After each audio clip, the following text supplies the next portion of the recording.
kalau satu habitat itu ada harimau, ada gajah, ada badak, nah mereka sensitif dengan suara kendaraan, lalu lintas kendaraan. Makin tinggi lalu lintas, maka satwa ini makin jauh. Dalam eco-road ini adalah kita membuatkan kembali jalannya supaya terhubung kembali. Jadi kalau ini misalnya jalan ini memutus koridor satwa Trumon, maka kita sambungkan lagi koridor itu dengan cara membuat jembatan khusus buat satwa atau membuat terowongan. Itu yang akan kita lakukan supaya terganggu oleh lalu lintas kendaraan. Itu konsepnya.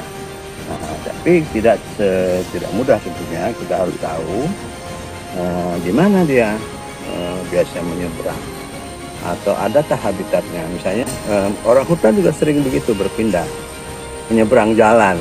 Nah ini kasihan karena lalu lintas makin bagus maka kendaraan makin cepat dan makin banyak.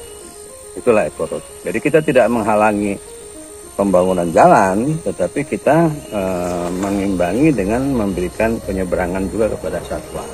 Nah, satwa ini bukan hanya yang besar-besar saja, termasuk kodok, ular, biawak, gitu. Itulah kira-kira. Kalau burung ya nggak usah diajarin lah, dia terbang ya. Tapi terutama reptil, mamalia, gitu ya. Itu konsepnya. Ya, terima kasih Pak.